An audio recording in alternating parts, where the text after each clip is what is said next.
Salut Internet. Malien nga foli belebele babe obelajili. Kuri bashi te mogola ala kana bashi ke mashila. Malien bamanan kote koni janfa ni jona la oyaye asirili nyana. Chendo. Ko hadamaden fɛn o fɛn n'a bɛ se k'i kunu kana to a ka nɛn da i kan. Chendo. Bamananw ko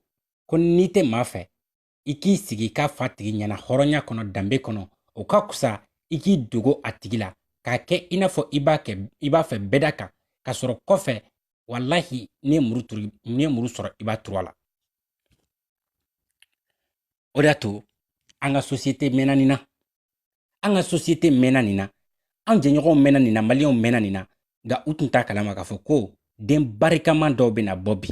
minnu tɔgɔ de k'a fɔ n'i y'a f'u kɔfɛ a mɛn o mɛn u bɛ tila ka n'a sama ka na la yira internet kan mɔgɔw la u k'a dɔn i ye den qualité modèle den sugu min. Comme aw yɛrɛ an ka vidéokɛlaw bɛɛ ye u kumana bi ne tun ma bɔ ka kuma nin tun y'a tile 3 ye tellement que occupation tun ka ca n bolo n ma se ka bɔ ka n da don kuma ninnu dɔw la mais min fana yɛrɛ bɛ ne ka force kɛ ka tɛmɛ diɲɛ fɛn bɛɛ lajɛlen kan o de ye n tɛ vidéo bɛɛ lajɛ n tɛ vidéo bɛɛ lajɛ n tɛ commentaire ninnu bɛɛ lajɛ parce que a temps tɛ n bolo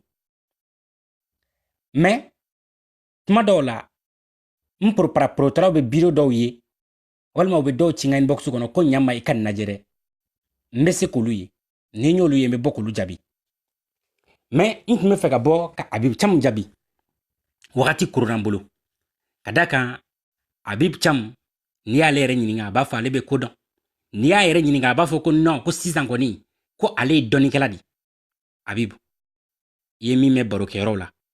o t'a yɛrɛ ye koyi i taar'i sigi ka min kalan ka don i kunkolo kɔnɔ o de y'a yɛrɛ jati mais vite fait n bɛ don e la n bɛ bɔ n bɛ don ka sujet yɛrɛ kɔnɔ Habibu i bɔra o don in na i ye Arasini ka vocal dɔ ta i nan'i sigi ka essayer k'o décortiquer ne bɛ aw ye tan ne bɛ sigi ne bɛ yɛlɛ aw la aw bɛ 40 ans 50 ans kɔnɔna la ne bɛ aw ye tan ne bɛ sigi ne bɛ yɛlɛ aw la he cɛ kalanbaliya ye dibi n'i tɛ ko dɔn fo k'i sa i t'a ɲini ka ko dɔn e ni fu bɛɛ ka kan maliyɛnw Arasini ka nin vocal in sɔrɔla u ka débat de fɛ débat min kɛra groupe kɔnɔ diɲɛlatigɛ mɔgɔ bɛɛ b'a dɔn depuis ni ala ye diɲɛ da fo bi question existentielle ma se ka relever diɲɛ in kɔnɔ dɔw bɛ na u b'a fɔ n sɔnna dɔw bɛ na u b'a fɔ n ma sɔn dans un débat philosophique o de tɔn ko Habib ma taa école la a y'i sigi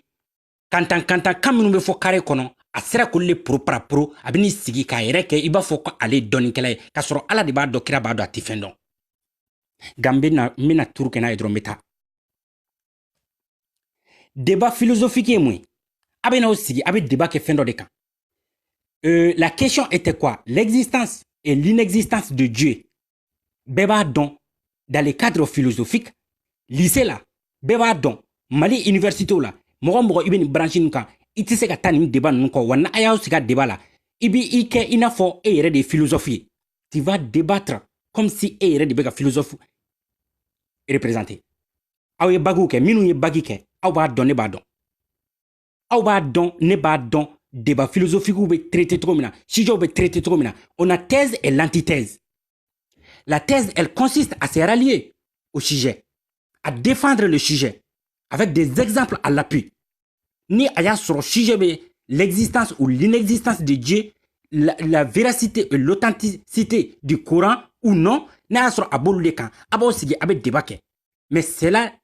ne montre pas que e ye o mɔgɔ sugu de mais c'est juste pour que i ka se ka question existentielle dɔw résolu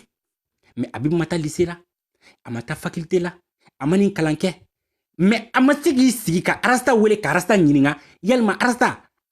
est-ce que nin débat minnu filɛ nin nin question existentielle minnu filɛ nin est-ce que e ma deli ka nin ɲɔgɔnna kɛ wa e min ko k'e ye droit kɛ e min ko k'e ye philosophie kɛ e min ko e ye kalan caman kɛ k'e ye livre caman kalan a ma Arasta ɲininko la donc an ka groupe kɔnɔ mɔgɔw b'u ka débat kɛ u bɛ débat kɛ sur les questions existentielles sur les choses dont mɔgɔninfinw ma se ka min résolu dɔw bɛ taa olu bɛ diinɛ ta olu b'a défend dɔw bɛ yen olu bɛ diinɛ ta olu b'a fɔ olu ma da la donc u b'o débat kɛ jusqu'à ce que donc mɔgɔ kelen bɛna fɔ ko tiɲɛ yɛrɛ la dugukolo in tɛ se ka da tan sankolo in tɛ se ka da tan i bɛ taa sɔrɔ fɛn dɔ de da o ye jɔn ye dɔw bɛ se ka conclure dɔrɔn ko ala olu débatw bɛ kɛ hali lycée la an b'olu kɛ walasa an ka se ka bagi sɔrɔ l'antithèse c'est quoi ka sujet nier ka essayer ka failli yira sujet la ka essayer ka yira k'a fɔ i bɛ ka kuma min fɔ ne ma sɔn a ma hauteur ne b'a dɔwɛrɛ de défend avec des exemples c'est ces deux là i bɛ tila k'olu de ta sisan ka synthèse kɛ o de y'i ka devoir rédigé le i bɛ taa di maître ma o tuma la e ma lycée kɛ wa e ma université kɛ wa e ma faculté kɛ wa e dun ko ko toi tu as quelque chose dans le crâne e ja e fɛn t'e kun na e tɛ fɛn dɔn mais Racine an ninnu u y'u ka débat kɛ u filɛ nin ka o débat ko vocal kelen de ta o de b'u bolo yɔli yɔli la diɲɛ fɛ u bɛ n'u sigi oui Racine ko ale ma da ala ko la a ma da kuranɛ la ko parce que nin ye nin ye a ma na ni fɛn ye a ma fɛn yira n na u tun b'u ka débat de la u y'a fɔ bɛɛ da kan wa ayi u nana fɔ Facebook kan wa ayi est ce que débat in kɛra bi de wa ayi débat in kɛra depuis Malika ka groupe fɔlɔ groupe sigi tumaw débat ninnu kɛra o tuma de jusqu'à ce que FPR bɛ na u y'a ye k'a fɔ u ka nin débat ninnu bɛ ka na bɛnbaliya sinsin u ni ɲɔgɔn cɛ ka na mɔgɔw fara Malika nana ka code éthique bɔ k'a bila groupe kɔnɔ ko maa si kana na sigi k'a fɔ ko religion k'a bɛ dɔ ka religion na gosi a b'i bɔ i tɛ nin kalama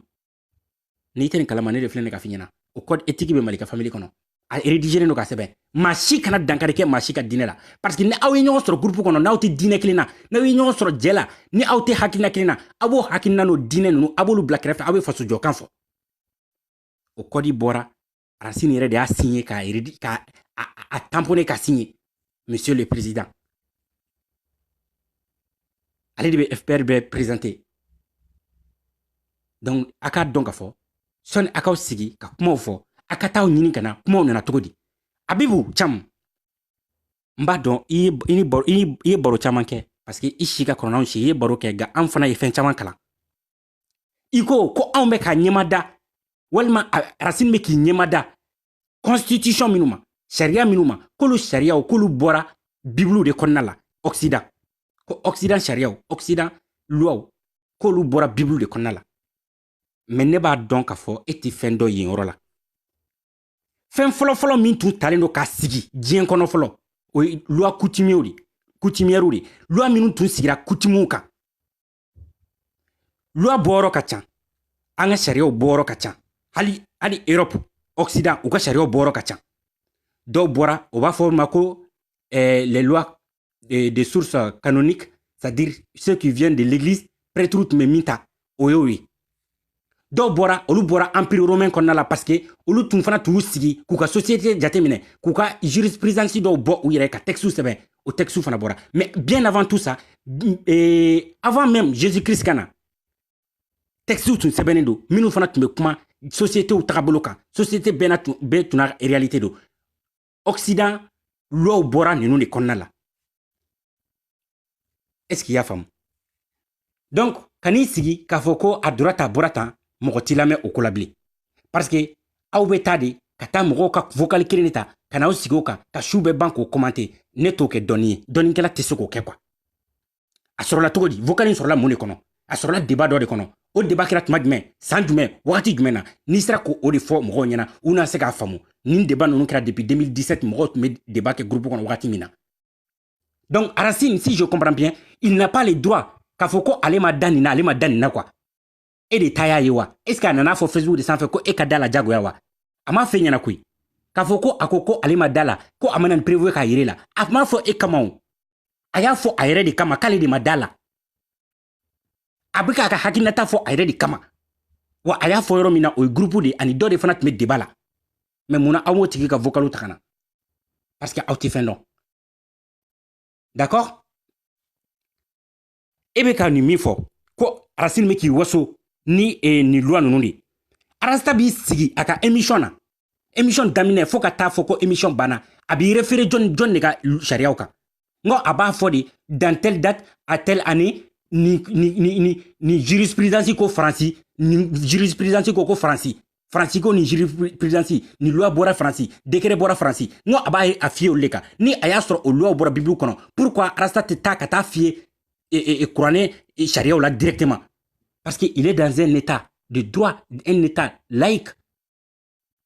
a kalan'o de kɔnɔ wa mɔn'o de kɔnɔ donc arasta bɛ kalan arasta bɛ se ka ta fɔ donc arasini kana ta fɔ quoi aw t'i ko dɔn ni arasta y'i sigilen to ka année fɔ k'a fɔ ko ko faransi jurisprudence dɔ bɔra ni nin donc o loi o arasta filɛ nin ye k'o loi min cité tan o bɔra min a bɔra kuranɛ de kɔnɔ nka a bɔra dɔw de ka hakili miiri kɔnɔna la empire romain sɔni empire romain cilen tableau minnu bɔra o tablette ninnu olu de tara i bɛ taa sɔrɔ loi fɛn dɔw bɛ yen olu sɛbɛnna mariage kan fɛn dɔw bɛ yen olu sɛbɛnna esclave kan fɛn dɔw bɛ yen olu sɛbɛnna société vol kan u b'olu de ta k'olu fara ɲɔgɔn kan ka n'u sɛbɛn u ka constitution kɔnɔna la ka tila k'u moderniser k'a bɛn wagati ma k'a bɛn sanga ma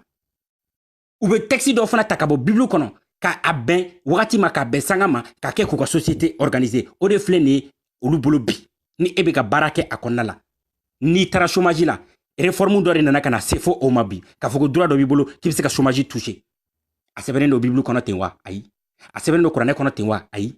mais société bɛ yɔrɔ min na bi hadamadenw cayara cogo min na ni dɔw taara chômage la ni dɔw ma se ka wari bɔ ka dɔw balo a bɛ kɛ cogo di mais n tɛna don ni débat la bi kosɛbɛ ka da kan an bɛna tila ka ɲɔgɔn sɔrɔ nin kɛnɛ kan les sources de droit Europe kɔnɔna la Occident i b'a a fila ɲini source canonique b'a la u ka source minnu fana bɔra empire romain kɔnɔna la o bɛ yen ani u ye minnu fana ta diɲɛ ɲɛfɛ ka fara u ka société organisation kan o bɛ yen wa o kelen de filɛ ka véhiculer an faso kɔnɔ ne ma deli k'e ye kɛlɛla arasta fɛ k'a fɔ ko mun de la arasta e bɛ ka ninnu ka droitw citer e bɛ ka ninnu ka loi citer e bɛ ka ninnu ka codew citer articles fɔ k'a fɔ ko nin jurisprudence de kɛra nin san na faransi mun de la i t'a fɔ ko a kɛra kira tile la ko kira tile y'a kɛ tan nin mun na i m'o fɔ parce que o ti ɲɛsira la o parce que i b'a dɔn k'a fɔ ko arasta ye fɛn min kalan a bɛ k'o de fɔ voilà ni e dalen don kuranɛ la e dalen don hadisaw la an b'a dɔn e dalen don bɛɛ la sa mais mun de la e tɛ k'a fɔ ko ka kiri tigɛ n'a ye mali kɔnɔ mun de la e tɛ k'i yɛrɛ faga o nɔfɛ kelen e b'a dɔn k'a fɔ ko e dalen don kuranɛ la e dalen don hadisaw la e dalen don ala la e dalen don akira la mun de y'e bila ka taa walimuso jɛnɛya fo ka tila ka kɔnɔ da o la e dun b'a dɔn a sɛbɛnnen don kuranɛ kɔnɔ k'a fɔ ko n'i ye walimuso jɛnɛya a kiri ye fɛn min ye ni a dɔnna k'i minɛ a la fo ka tila ka taa den bɔ o la abibu i kan ka don dingɛ kɔnɔ k'i bon fo k'i faga ni e o tun loi tun bolila e abibu camu kan n'o tun loi tun bolila e abibu camu kan bi tun b'i sɔrɔ dabarabaya la Facebook sanfɛ wa ayi ni a tun fɔra ko abibu ko cɛ furulen ko ni a minɛna jɛnɛya la walima a ka sɔrɔ jɛnɛya ko dɔ la ko k'a kiru k'a bɔ k'a bin k'a yira fadenw na k'a yira badenw na est ce que ɲanguma tun bɛ e sɔrɔ yen donc anw de ko ko o loi tɛmɛna an de ko ko a ka mɔgɔ bɛɛ to yen sisan an k'a tɔ to ala bolo parce que an bɛ société min kɔnɔna la sisan a tɛ se ka bɛn a kɛ wagati tɛ sisan est ce que nin ye kuma juguya wa hali sini an b'o fɔ piyan n'i ma ɲɛ k'i bɛ sariya boli ta ni e ye den t'i jɔ i ka fɛn e gestu la i ye muso dakɛ min jɛnɛya faransi kɔnɔ siko bɔra ni dɔw dalu ye o n ko siko bɔra ni dɔw dalu ye i sera ka sɔsɔliko la i tɛ se ka sɔsɔliko la ne ɲɛ y'i ye o i b'a dɔn k'a dɔn ne y'i ye n kalela ala la n kalela kira la bilahi URD tuma min na an tun bɛ campagne na URD kije la ne ye e ye ne ye hɔrɔnya kɔnɔ dɛ i tɛ se k'a fɔ ne ɲɛ ɲɛna k'a fɔ ko ne m'i ye quoi i tɛ se k'o fɔ mais n b'i to yen ka boli dɔɔni dɔɔni n b'i sama ka n'i jɔ n b'a fɔ aw bolo mɔgɔ min bɛ k'a fɔ ko ala sariya de ka kɛ anw faso kɔnɔ ko ka mɔgɔ minɛ k'a sen tigɛ k'a bolo tigɛ ko ni mɔgɔ ye jɛnɛya kɛ ko k'a minɛ k'a don dingɛ kɔnɔ k'a bon o abibu camu ne y'a minɛ walimuso a n'a bɛ ɲɔgɔn fɛ ne y'i ye o i b'a dɔn ko ne y'i ye ne y'i ye ni m'i ye ala kana foyi ɲa n ye o dun tun b'a sɔrɔ a bɛ furu de la wa o ye kelen ye n bɛ tɛmɛ yɔrɔ la n tɛ se e ma fɔlɔ n bɛ na a bɛ se da baarabaya la silamɛya ka taa kɔnɔ da i kɔrɔkɛ muso la si ko m'o fɔ bɛɛ ɲɛna ka tila ka denmuso sɔrɔ o fɛ ni mɔgɔ kan ka bon ka faga bi e de don faden sago k'e bɛ n'i jɔ malika ma k'o ye kafiri ye malika ka kafiriya ma fisa ni e ka silamɛya ye silamɛ min bɛ taa da a kɔrɔkɛ muso fɛ ka kɔnɔ da o la fo ka denmuso sɔrɔ o fɛ malika ma fisa n'o ye silamɛ min bɛ tuntuntu la walimuso nɔfɛ a ye o ye a bɛ walimuso dɔ ve la malika ma fisa ni e n'importe quoi mais n tun bɛ nin jaabi mais n ma sɔn ka bɔ joona a bɛn'aw sigi kuma cɛ fɔ ni nkalontigɛ de la mɔgɔw ɲɛkɔrɔ sariya minnu filɛ nin ye dɛ sariya minnu u bɔra bibiliw de kɔnɔna la e bɛ Occident loi bɔ yɔrɔ dɔn i y'a kalami N'importe quoi. N'a aussi qui m'auront yokoro manamana kanfol là. Gamalion. Wallahi bi intum bokan tunteni. Ga comme awira badon, ibe boko dola, ibe to iri dola, ibe iri dola soro. Ninu mɔgɔ nunu ni y'u ye dabarabaya la quoi i bɛ ala miiri de ko kabako don kɔdi baden de nana sɔni bibulu ka sɛbɛn a kɔdi fɔlɔ kɔdi dɔ bɛ yen ko code d'Urnamu c'est rédigé vers 2100 avant Jésus-Christ hali bi u y'o dɔw ta k'u réformer k'u sɛbɛn k'u ka texte kɔnɔ o t'a source dɔ ya le code de Hammurabi 2000 ans avant Jésus-Christ. O sebenuta ngo o rythme kuma la vie courante kan. À l'époque mariage, vol. Ani statut esclave ka statut o ka esclave ka nga traité to mina. Ngo tme kuma o de kan. O bora bibru le kona aish. Ito donde aish imo kalaw. Ga o fana dona o yo fana utiliser ko exploiter ko réformer faut kana se bima. Ani coutume ou ka loi coutumière chamamba. Donc iki nemne ka bomo de la ite fendon ta rasta nyini ngali rasta tsigan wuli ka boyi akala nare an fana yi doke de amma jonyere la de an nana ka nga fara nyonga nga faso jokando de formalion nyina mais kanan sigi ka ke comme e mana mi fo ka fo ke e de yo sebe ko di min fle mali kono bi mo ma sebe on ngo ni ngo mo ma sebe an shi ma sebe an nana sebe ni soro ngambe ka kalanke ka benay ka article fo ka benay mais acte comme an dia sebe on amega mo la bo kala madi n'importe quoi minu ya sebe olutu nu refaga okuma malion ame boy amena général Chris comme mo chaman kuma na cheni kan ne ma songa kuma aka parce que ne bolo horonya e fenkelendi i yere be kuma ka mi fo ka bo ida aka soro o kewale bila ni général Chris ni mdana do groupe kono aka aidara ko de tunga bon kosobe bo aunga groupe kono kodi dobi c'est-à-dire o de b'a permettre mɔgɔ bɛɛ lajɛlen bɛ se ka don groupe kɔnɔ wa bɛɛ b'i ka parti défend togo min ka di ye ni ye Aidara mɔgɔ ye i bɛ don ni dɔ ko k'a bɛ dɔ fɔ Aidara ma i b'a fɔ ayi Aidara ne ka karamɔgɔ ye n tɛ sɔn n'i ye Mahi mɔgɔ ye i n'a fɔ Abibu Fofana a taara baga Abbas ma min na k'a fɔ ko Abbas kan b'ale de ma Abibu caman taara baga Abbas ma ko Abbas kan b'ale de ma Abbas tun kan bɛ Abibu Fofana de ma i n'a fɔ Abibu Fofana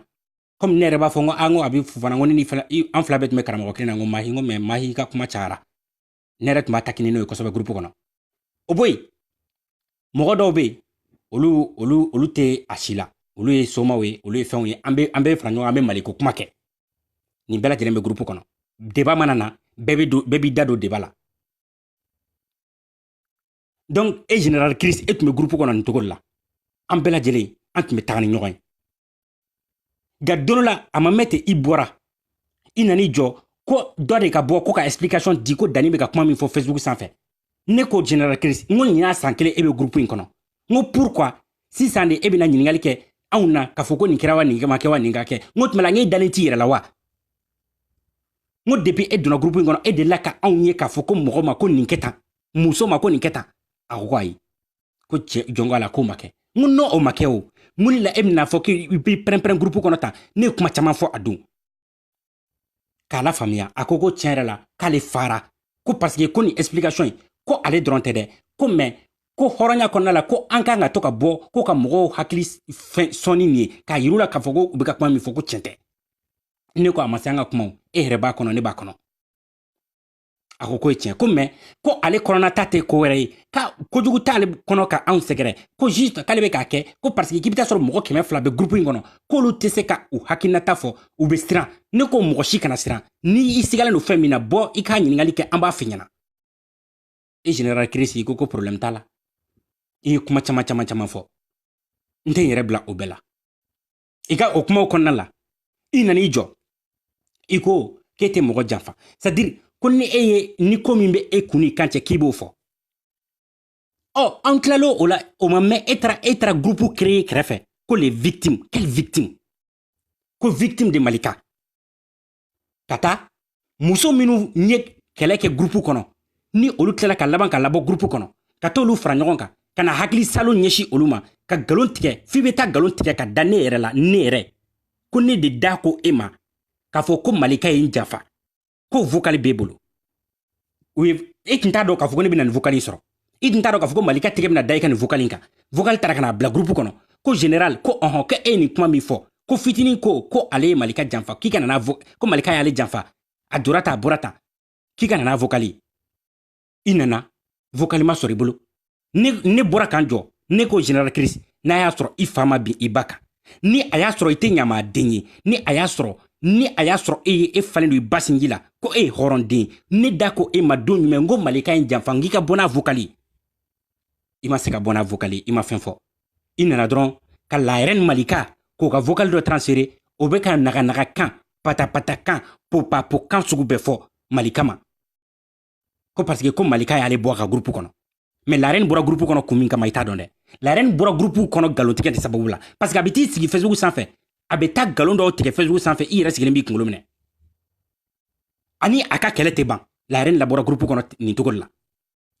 mais i taara o ta k'o kɛ jagoya victime ye o fana bɛ n'a ka fatuwa kan galon tigɛ kan manamana kan sugu bɛɛ fɔ e ɲɛna i bɔra y'o vocal nin bila ne ko n ko la reine ka vocal de b'e bolo tan k'a fɔ ko prévu b'e bolo malika kan wa ko awɔ i y'o to la i ye groupe quitté mɔgɔ m'i gɛn malika ko ko hali ni général Chris taara a ye t'a nɔfɛ a ka na prévu min bɛ général Chris bolo ne kan k'a fɔ ko ne ye ko dɔ kɛ mɔgɔ dɔ la a k'a prévu bɛɛ bila groupe in kɔnɔ ko walahi k'a bɛ vidéo kɛ dabila général Chris y'a yɛrɛ éjecté ka boli i bɛ boli mun na mɔgɔ m'i gɛn i ni mɔgɔ ma kɛlɛ mɔgɔ m'i fa ni mɔgɔ m'i ba nini groupe fan bɛɛ mɔgɔ si m'i fa ni mɔgɔ si m'i ba nini mɔgɔw ko ko i ka vocal min bɔra tan ni malika nana n'a vocal ye k'i kana explication di mɔgɔw ma hɔrɔnya kɛnɛ kan aw bɛ wele cogo di danbe kɛnɛ kan aw bɛ wele cogo di général Chris siko ninnu a vocal bi n tɛ n yɛrɛ bila o bɛɛ la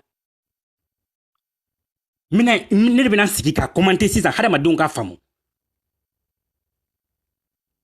i taara i yɛrɛ ye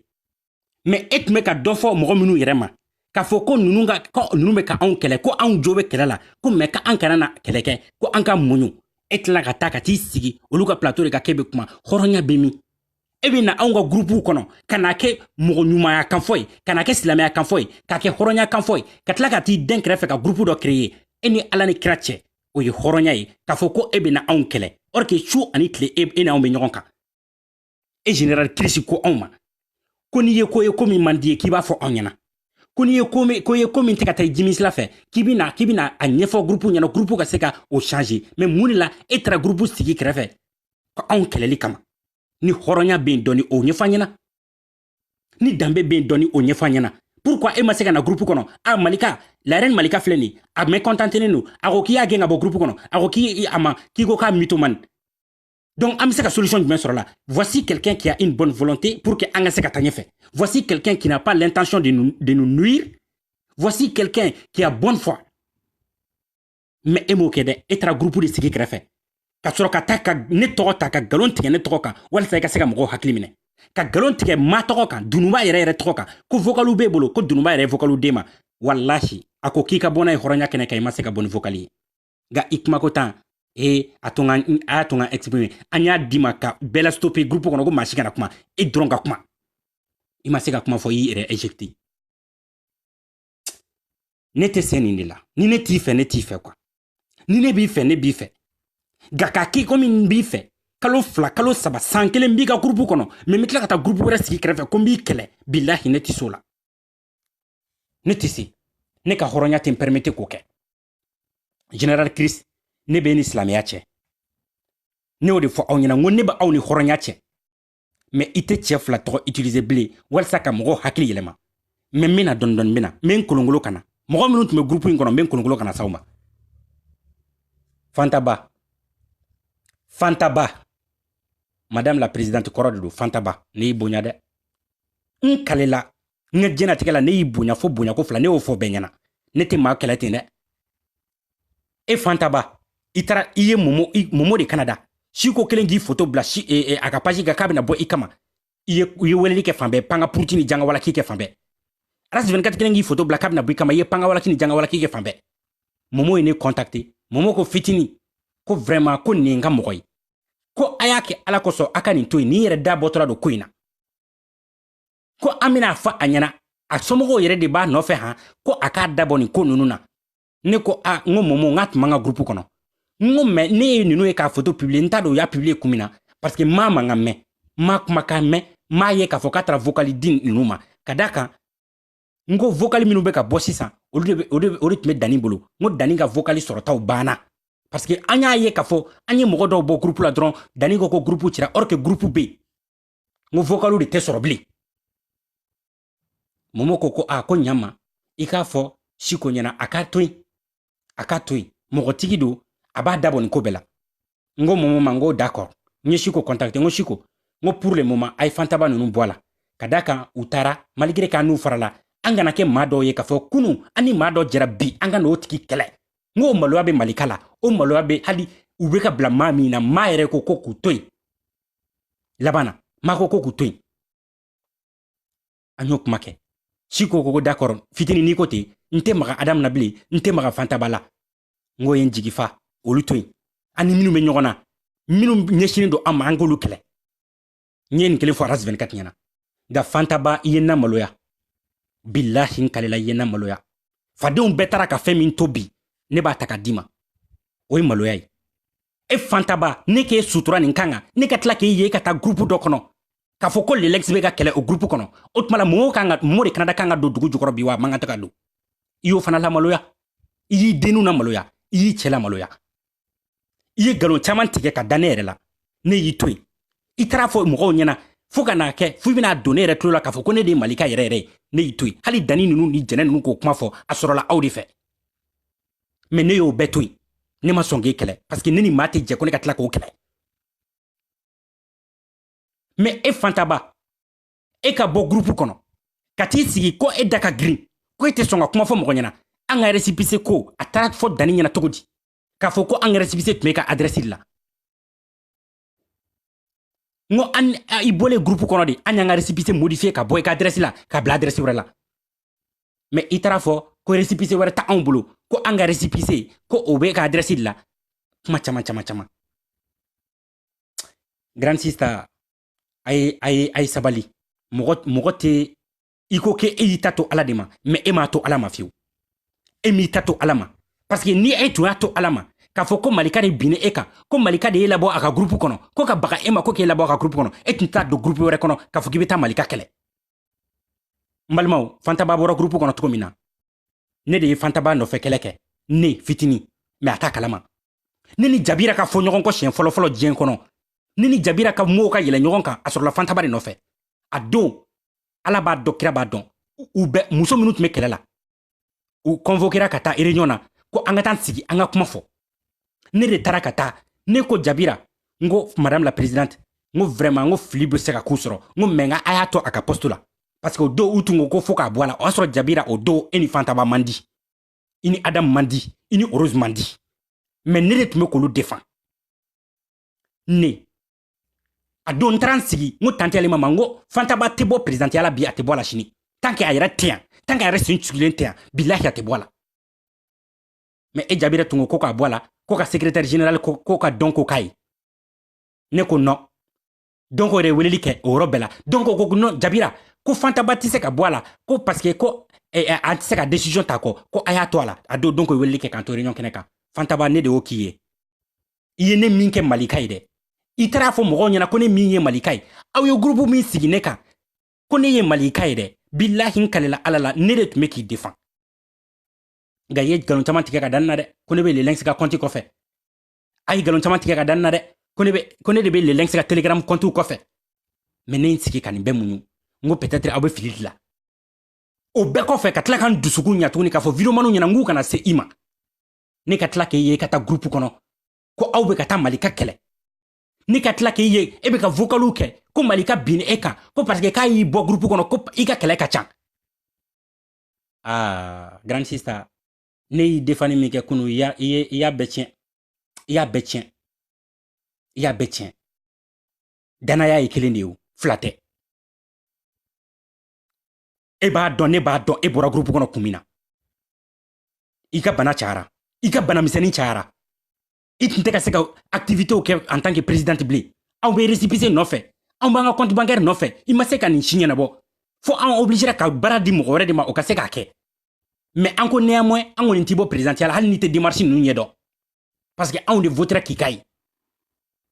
nka e bɛ t'i sigi mɔgɔw ɲɛna k'a fɔ an bɛ ko kɛ an tɛ ko f'i ɲɛna k'a fɔ an bɛ ko dogo la an tɛ ko k'i ɲɛna donc n bɛ e wele ne yɛrɛ sigilen ɲɛna aw bɛ ka récépissé ko kuma kɛ wa aw bɛ ka comment dirais-je compte bɛ dayɛlɛ association ye cogo min na aw bɛ ka kuma kɛ wa o bɛɛ ye écarteli wallahi a ye sabali a ye kɛ hɔrɔn ye dɔɔni aw bɛ ka nkalon tigɛ ka da malika la de ka t'aw sigi aw ni ɲɔgɔn cɛ k'a fɔ ko malika binna aw ka binna aw ka ni mun ye a y'aw ka wari dun wa est ce que a ye mun de k'aw la aw ni a ka mɔgɔw ma bɛn a y'aw bɔ a ka groupe kɔnɔ a banna maliyɛnw nin ye kojuguya aw ka kɛlɛ ka ca groupe kɔnɔ n b'aw bɔ groupe kɔnɔ malika ye ninnu labɔ groupe kɔnɔ don min na a nana a ye ɲininkali de kɛ fo siɲɛ 3 ne tun bɛ yen a ko jɔn de y'a daminɛ mɔgɔ ma kuma a ko jɔn de ye kɛlɛ daminɛ su in na mɔgɔ ma kuma a ko jɔn de ye kɛlɛ daminɛ a y'a fɔ ɲɛna mɔgɔ min ye kɛlɛ daminɛ su in na groupe kɔnɔ u ka sɔrɔ k'a fɔ ko tiɲɛ ko jɔn ko a la ko adamu ni fantaba don malika dimina o de la k'aw fila bɛɛ labɔ groupe kɔnɔ an ma sa fɔlɔ dɛ ne tun bɛ yan mais o donni kelen ma ne tun bɛ ka aw de défend pour que a ka to groupe kɔnɔ an ka taa ɲɛfɛ a mɔgɔ tɛ malika famille kɔnɔ ne b'u ta défi la k'a fɔ ko aw ni dɔ kɛlɛla ko malika ma aw fila ta ka taa aw la don groupe dɔ kɔnɔ ko litige ko aw ka kuma ka bɛn a tɛ yen ni aw ye hɔrɔndenw ye laɛrɛ ni malika ni e falen don i ba sinji la wallahi adamu ni hɔrɔnya dɔɔni b'i la grande sister ni a y'a sɔrɔ fantaba ko hɔrɔnya bɛ yen a ye na a ka nin ɲɛfɔ mɔgɔw ɲɛna malika b'aw bɛɛ la don groupe kɔnɔ de mun de bɛ yen mun de la aw bɛ kɛlɛ la sinon aw tɛ se k'a fɔ k'aw taara k'aw ni malika de kɛlɛla o a ma kɛ mɔgɔ min tɛ kuma aw fɛ mɔgɔ min ni mɔgɔ tɛ kuma o ni aw bɛ kɛlɛ cogo di aw muso damaw de kɛlɛla mais a y'aw don groupe kɔnɔ ko a kana ko réconciliation k'a ka kuma ni ɲɔgɔn ye ko mun de kɛra dɔ in ye mun de f'i ma dɔ in fana ye mun de fɔ bon a ye yafa deli ɲɔgɔn fɛ a ye nin kɛ e ni adamu fantaba dununba rose a ye nin k'aw bɛɛ la don groupe kɔnɔ ka tila ka jabira fara groupe in kan ka ne yɛrɛ fara kan pour que n ka kɛ témoin ye ne ko n ko kɛlɛ tɛ ne n'aw si cɛ n ko ne ni ma kɛlɛ aw la aw ye yafa deli ɲɔgɔn fɛ o semaine bɛɛ aw nana kɛlɛ wuli ka jɔ groupe kɔnɔ tuguni a y'aw labɔ mais aw bɛ taa bi ka t'aw sigi ko général kirisima ko malika ye aw exploité malika b'aw exploité ni mun ye anw de y'i kɛ présidente ye anw de votera k'i kɛ présidente ye malika tun tɛ yen anw de y'a fɔ malika ɲɛna k'an bɛ fɛ i ka k'an ka présidente ye malika tun tɛ yen pourquoi tu viens mentir sur lui hɔrɔnya bɛ min danbe bɛ min mais ne bɛ ka n sigi ne tulo ma jɔlen don n bɛ ka vocal kelen de kɔnɔ hali bi o ma jigin n kun fɔlɔ n'o jiginna don o don n bɛ fɛn wuli ka jɔ Facebook sanfɛ n bɛ kirikɛ siri sokɛ la bilahi n b'aw bɔrɔntɔ fo lahara mais mɔgɔ minnu tun bɛ ka bɔ ni vocalu ye c'est à dire n tɛ se k'a dɔn mɔgɔ fila na kelen min don o de y'a to n y'a to yen n k'aw ka taa n'aw sen fila ye aw ye vocalu labɔ an y'a dɔn k'a fɔ aw don mais an ma kɛlɛkaw fɛ an ma wɔyɔkaw fɛ an y'aw to yen ne ko bɛɛ ma n ko bɛɛ k'u to yen maa si kana nɔ ninnu buruja parce que an ka maa burujataw tɛ mais aw ma maloya aw de bɛ taa dogo an jugu kɔfɛ bi k'aw an kɛlɛ nkalon kan e général Chris i b'a dɔn k'a fɔ ko hali i ba bilahi i ba ma den ɲɛnama wolo ka d'a kan e tun bɛ ka janfa min ta ka groupe kɔnɔdenw sɛgɛrɛ malika bɔra n'a janfa ye ka n'a jira anw na anw tun tɛ nin kalama dɛ nka e kɔni tun b'an ka kow kalama an tun tɛ nin kalama nka groupe kɔnɔ ni an tun bɛ baro minnu kɛ e tun b'olu kalama mais e tun bɛ taa min kɛ kɛrɛfɛ o tun ka jugu ni nin bɛɛ ye wa n'i y'a da mankan mɛn hayidara n'i y'a da mankan mɛn silamɛya n'i y'a da mankan mɛn hɔrɔnya n'i y'a da mankan mɛn n t'i maa janfa n'i y'a da mankan mɛn ne ni maa tɛ jɛ ko la ko n ka tila k'i labila n'i y'a da mankan mɛn k'o fɔ groupe kɔnɔ i b'a fɔ ko n bɛ n denmuso ta ka di nin cɛ in ma k'a sɔrɔ ala b'a dɔn kira b'a dɔn a bɛ ka coup préparé malika kɔfɛ kabako don a yɛrɛ ka vocalu la ko ni prévu dɔ sɔrɔla mɔgɔ dɔ bolo la reine malika walima fantaba ko ni prévu sɔrɔla ninnu kelen-kelenna fɛn fɛn bolo ka taa ko wallahi ko ale bɛ wari bɔ ka don o la maa min bɛ malika fɛ maa min bɛ fɛ ka tugu malika kɔ est ce que e bɛ se ka taa miliyɔn ta ka bɔ i yɛrɛ kun k'o don o la ko pour que ka prévu dɔ di malika kan dɔrɔn bon i ye nin bɛsɛnkɔni ciya ya u b'a kɛ comme u b'i fɛ mais k'a sɔrɔ en réalité i kɔfɛ u t'i fɛ malika a toujours été confronté à ces problèmes maa si ma sɔn ka nin tiɲɛ fɔ Malika yɛrɛ tɛ se maa ma. Malika tɛ kuma groupe kɔnɔ. Malika tɛ, c'est-à-dire i y'a mɛn i n'a bɛ se ɲɔgɔn ma dɛ. Aw bɛ message de ci ɲɔgɔn ma minɛ. Fo n'i taara a écrit a b'i jaabi. Mais a ye jɛnatigɛ nkalon sugu bɛɛ tigɛ ka da cɛ la. La reine Malika e ta ka nɔgɔn. N bɛ n kangari da mɔgɔ kelen ye su in na yan. N kangari n b'a da tigi ye. A bɔra ka n buruja. A bɔra ka n buruja. A bɔra ka taa fara mɔgɔw kan ka n buruja. Mais n bɛ kangari da tigi ya. Ni m'a julankolon bila. Ni m'a julankolon bila sans pɛrɛn kan kun ci. OMS ne mɛnna ne bɛ k'i lajɛ n bɛ ka yɛlɛ quoi. I t'i ni jugu dɔn ka bɔ ɲɔgɔn na. Beninoakɛ y'a dogo tubabumuso kɔfɛ OMS ka taa e laminɛ k'i lajaba k'i fofo k'i yira diɲɛ na. I nani dogo cɛ kelen min kɔfɛ ne de don. E OMS. O de y'a to n grande sister b'i bolo. O de y'a to n b'i bonya n b'i to yen. Wallahi o kama n b'i to yen. Sinon cɛ min t'i lankolon ta k'a di diɲɛmɔgɔw ma u k'a lajɛ. U k'a tici ɲɔgɔn ma bilahi ne tɛ. Ne mena k'i to yen dɛ. Beninoakɛ y'a dogo tubabumuso canadienne kɔfɛ ka baara siri e la. I nana cɛ fɔlɔ min voir i bolibagatɔ ne de don. Ne de y'i bɔ o problème kɔnɔ. Ni nin tɛ n t'a fɔ mɔgɔ ɲɛna. Ka taa Beninoakɛ menacer f'a ka inbox kɔnɔ ko n'a m'i to yen an bɛ plainte don a kama fo Benin. K'i ka numéro changer o don bɛɛ. Canada. Ne de y'a kɛ. Nka e bɛ t'i dogo bi de k'i bɛ ne kɛlɛ. Ne ma fise e ma. I y'i ta ɲɛsin ne dɔnbaga dɔ de ma. I y'i ta ɲɛsin o de ma. Ko f'i k'i lankolon bɔ ka yir'o la. Ne dimini kɔrɔ de la. O de la ne nana ka na i ɲininka i dalakan na. I bɔra ka ne tɔgɔ tiɲɛ Facebook san fan bɛɛ. Ko wayi ko mun na. Ne y'i ta i ka jogo juguya de la. N y'i kɛlɛ i ka jogo juguya de kan. OMS e de bɛ t'i jɔ appel visio la k'i lankolon ta ka bɔ k'a yira musow la. Facebook muso ka dɔgɔn. I b'u labɔ n b'u compter bilahi. N ko Facebook muso ka dɔgɔn a ma kɛ mɔgɔ min na. Ne de ko n ko nin tigi tɛ se ka to Malika famille kɔnɔ. N ye Malika convoqué. N ko ne ma sɔn nin ma. A tɛ se ka to Malika famille kɔnɔ k'a to nin kan f'a k'a dabila. N'a m'a dabila ne b'a fɔ. Malika nana k'i ne fila don groupe kɔnɔ. Tellement k'a tɛ kɛlɛ fɛ a tɛ woyɔ fɛ. A ko fitini k'a kɛra cogo di ne t'a ɲɛfɔ. I y'i ta ɲɛfɔ. I ko i taara ka taa don kumaw la kuma minnu tɛ tiɲɛ ka nkalon sugu bɛɛ tigɛ ka da ne na. I kale bɔ i k'i kale kuranɛ la ne a y'a sɔrɔ e m'i ta ɲɛsin Esther ma. Esther min filɛ ne bi. I bɔ i k'i ta ɲɛsin kuranɛ ma. I k'i tɛgɛ da kuranɛ la k'a fɔ k'e m'i ta ɲɛsin Rose ma. Ne y'i kɛlɛ ninnu de kama. N'i k'u to yen. Groupe kɔnɔ muso de don u to yen. I bɛ se k'i ta ɲɛsin kɛnɛma mɔgɔw ma. N ko mais ni julajuguya tɛ kɛ Malika famille kɔnɔ.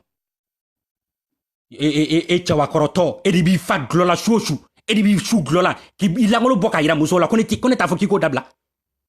Ko de bɛ ne dɔn. E de b'i fa dulɔ la ka t'i sigi denfilaw i mɔden filaw ɲɛna k'i lankolon bɔ. Bilahi n bɛ video compter k'a d'i ma siɲɛ n bɛ bɔ i kama siɲɛ 3 n'i ma ne to yen n bɛ bɔ i kama siɲɛ 3 video n b'a compter k'a d'i ma ni somɔgɔw m'i wele k'i banni ka b'u ka société kɔnɔ i b'a fɔ ma tout a bɛ ne bolo de parce que ne de y'i dɛmɛ a ko la a bɛ n bolo de voilà n bɛ kuma min f'i ɲɛna ne to yen dɛ ne min sɔn k'i kɛlɛ dɛ i y'i ka kuma bɛɛ fɔ ne ko n tɛ n da don i ka ko la i taara ka taa bin Mariam Vanche wa CDR mɔgɔ dɔ kan u nana kuma fɔ n ɲɛna ko n da t'a la parce que i tɛ FPR ye n da t'a la. FPR muso dɔ fana bɛ yen i taara ka taa 2000 € fana ɲɔgɔnna wa 2000 $ ɲɔgɔnna minɛ o la i y'o fana dun u nana kuma fɔ ɲɛna ko n da t'a la parce que i tɛ FPR ne tɛ jate FPR ye mɔgɔ min bɛ taa lankolon bɔ k'a yira mɔgɔw la ne t'o jate FPR ye voilà an bɛ mandenkadenya fɔ an bɛ hɔrɔnya fɔ an bɛ danbe fɔ mais e danbe t'e la hɔrɔnya t'e la yɛrɛwoloya t'e la bon n'i bɔra ka ne kɛlɛ n bɛ ni Ala ni kira cɛ n b'i bugɔ walahi Mali bɛɛ b'a dɔn ne mɛnna ka muɲu i kɔrɔ dɛ ne y'i to yen dɛ i ye ne tɔgɔ cɛ mɔgɔ caman ye dɛ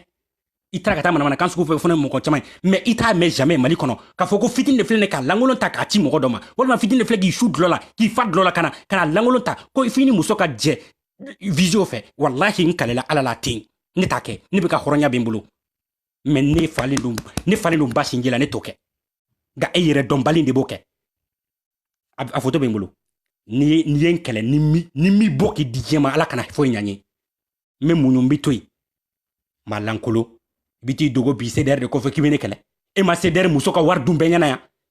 CDR mɔgɔ ma bɔ k'e buruja bɛɛ ɲɛna yan ko ne ka bɔ k'e défend dangadenya don n tɛ bɔ k'i défend n'i ye mɔgɔw ka wari dun o y'i kungo di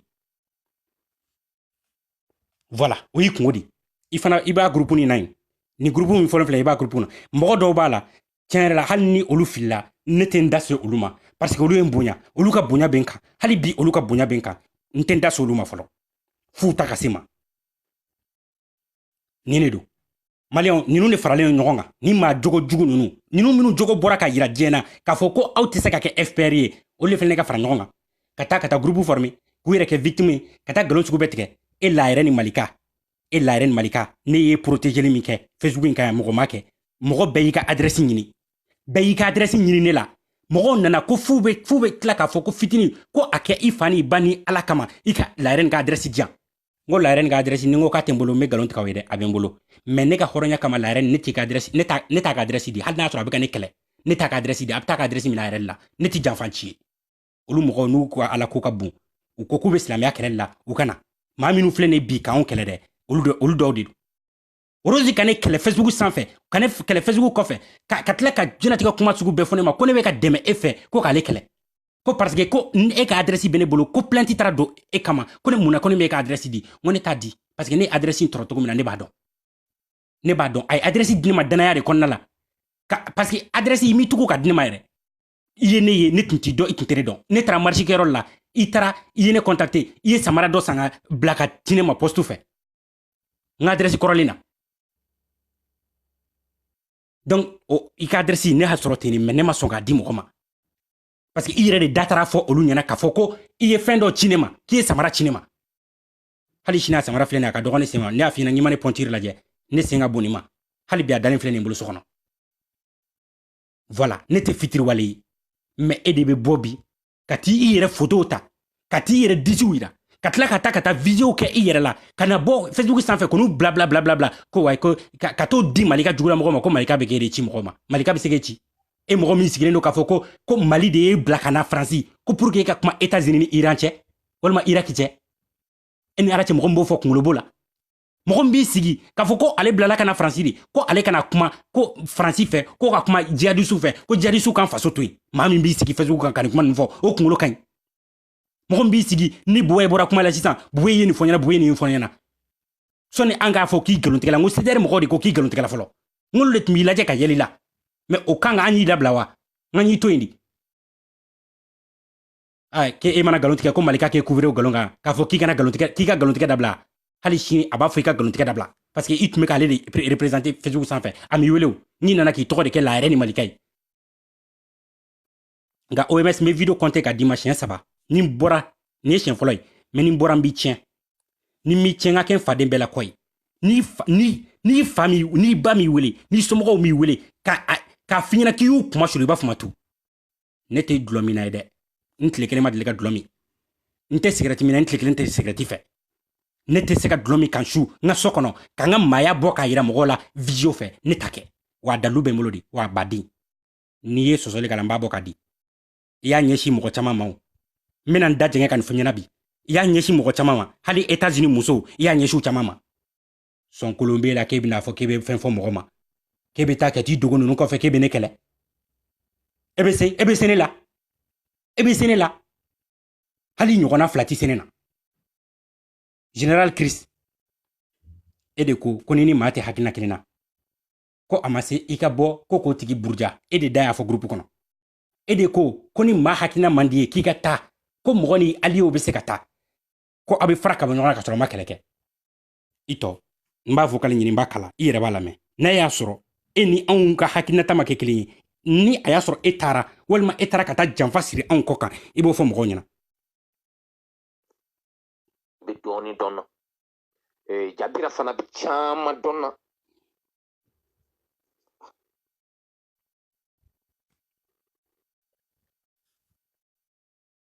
ne nin daminɛ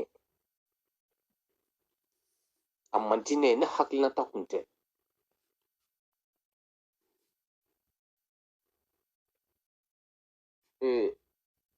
i ni maa mana kɛlɛ cogo o cogo i ni maa min delila ka alliance kɛ ka tɛmɛ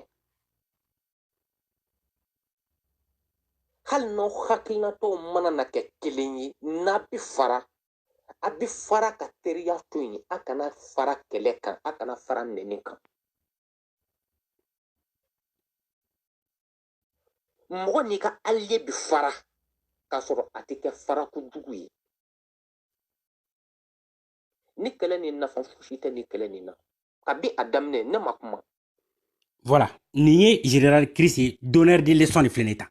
général Chris min bɛ t'i sigi groupe kɔnɔ ko tiɲɛ yɛrɛ la CDR mɔgɔw hali ni a y'a sɔrɔ an jo b'a la an k'u to yen ko ni maa bɛ se ka fara ka sɔrɔ aw ma fara fara kojugu kan nka général Chris e m'o k'anw na dɛ e taar'i sigi anw kɔfɛ ka anw labila ka essayer k'i bɛ anw mankutu tiɲɛ nkalon kan n ko a ye kuma fɔ ne ma k'a fɔ ko ne n'ale kumana ko ne ko pour que ka mɔgɔw lavage de cerveau kɛ membre minnu sont ceux qui sont vulnérables minnu ka ɲɔgɔn quoi a bɛ taa olu kama dɔrɔn olu dusuma kasilen tuma dɔrɔn wayi ne ni fitinin yɛrɛ kumana fitinin ko ma ko malika y'a janfa pour que k'a don o kunna k'a fɔ ko malika ye janfanci ye k'a sɔrɔ ala b'a dɔn kira b'a dɔn ne n'a ma kuma a bɛ tila ka t'i jɔ dununba yɛrɛ kumana an fɛ k'a sɔrɔ ala b'a dɔn aw b'a dɔn kira b'a dɔn dununba tɛ malika labila mɔgɔ si ye aw b'o dɔn ne b'o dɔn ne yɛrɛ kɔni tɛ parce que ne y'o de fɔ n ko ni ne bɛ taa ne mankan tɛ bɔ voilà ne ti ma janfa ne bɛ to n togoya in de la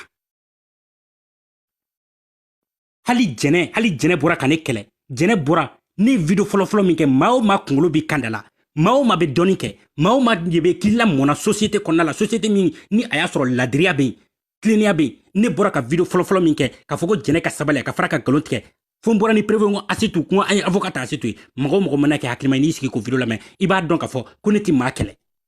ne bɔra ka jo di jɛnɛ ma bɛɛ ɲɛna yan n ko jɛnɛ n k'a ka ɲi sa n ko ni mɔgɔ y'i nɛni kɛ ni box kɔnɔ n ko o tigi jo t'a la n ko tiɲɛ yɛrɛ ka di ala ye n ko mɛ n ye nkalon tigɛ ka d'an na hali o ma tɛmɛ tɛnɛn kan o ma tɛmɛ tarata hali o ma tɛmɛ 5 minutes ka jɛnɛ bɔra k'i sigi n ko hɔrɔnya banna sinon ne ye nin kuma min fɔ nin kan k'e sɔn nin kan k'e lafa nka ɲaami ɲinina tɛ badini ye aw ti kɛlɛ nɔfɛ aw b'an tɔgɔ tiɲɛni de nɔfɛ mais général Chris ne tigɛr'i la hɔrɔnya tigɛr'i la maliyɛnw tigɛr'i la maa tɛ nin kɛ joli bɛ boli mɔgɔ fari kɔrɔ maa tɛ nin kɛ nin kelen-kelenna fɛn fɛn filɛ nin ka taa plaignre e kɔrɔ k'a fɔ ko malika ye nin ku la walahi a dalilu kelen tɛ malika ko k'i ka nana dalilu a ye fɛn min ku la ko a y'u bɔ a ka groupe kɔnɔ wa ni o de ye dalilu ye a général Chris a y'u bɔ dɛ parce que u ka kɛlɛ ka ca malika b'a ka groupe stabiliser nin fɛ malika t'a ka groupe désorganiser nin fɛ kɛlɛ fɛ voilà ni aw taar'o la aw t'aw dama mais mɔgɔ si kana na négociation kɛ ne fɛ yen bilen parce que ne tigɛra aw la fitini u bɛ n photo publier fitini u bɛna n ka video bila fitini y'a fɔ ka mɔgɔw ɲɛna ni mɔgɔ farala aw kana ɲɔgɔn kɛlɛ aw bɛ n'o fɔ ne ɲɛna ko ne ka kuma n ka mɔgɔw fɛ aw bɛ tila ka taa groupe former k'aw bɛna malika kɛlɛ aw de b'aw yɛrɛ wele ko hɔrɔnw ne tigɛra aw la nka OMS ne n ka kangari laban ye dɛ ne m'i kɛlɛ dɛ i y'i ka ko bɛɛ kɛ ne la ne ye ɲininkali kelen min na n ko mun la i b'i julankolon ta k'a yira mɔgɔw la mun la i bɛ taa i julankolon i b'a bɔ i falen dulɔ la ka to ka i lankolon k'a bɔ k'a yira mɔgɔw la ne y'o de f'i ɲɛna n ko mun na i b'o kɛ n'i m'o dabila i bɛ bɔ famille malika la ne ni kɛlɛla nin de kama avocat bɛ yen o ma effacer donc ne a y'a sɔrɔ ne y'o kuma de fɔ k'i jula ka jugu i k'a dabila n'o de digiri la i b'i yɛrɛ faga o kɔfɛ de ne m'i kɛlɛ fɔlɔ dɛ ni ne y'i kɛlɛ i lankolon maliyɛn bɛɛ b'a ye parce que ne m'i piéger k'o sɔrɔ dɛ i ka mɔgɔ lankoloya de ye o lase ne ma béninois kɛ bɛ taa dogo canadienne kɔfɛ ka maliyɛn cɛw b'a dɔn ne bɛ ka min fɔ a ɲɔgɔnna ye mɔgɔ baden de sɔrɔ n ko ala marakaw kasongaw fulaw aw tulo bɛ ne na fɛtugu sanfɛ ni ɲɔgɔnna ye mɔgɔ joli sɔrɔ aw ka kabilaw kɔnɔ u bɛ taa ka taa u yɛrɛ bila tubabumusoni b'u piéger a bɛ tila ka wari ɲininkali k'u la béninois one love à vous tous ni ne to ye bi walanda ye ka bɔ ka n d'aw ma ka sɔrɔ ka tan da i ko ma kɛ an b'a fɔ vraiment a k'an bɛn a ɲɔgɔnna wɛrɛ ma parce que n tɛna mɛn tuguni ka sɔrɔ ma bɔ ni n bɔra nin kɔfɛ n bɛna nin kow ye a bɛ girin hakiliw ma Daramani Kunjan a bɔlen b'a fɛ ko i bɛ posi la fɔlɔ posi ta an bɛ tila ka na bɛn ni ɲɔgɔn ye ne t'a dabila dɛ ne tɛ kɛlɛ kɛ mais ne ye kɛlɛ daminɛ n t'a dabila dɛ aw t'o de dɔn o tuma salut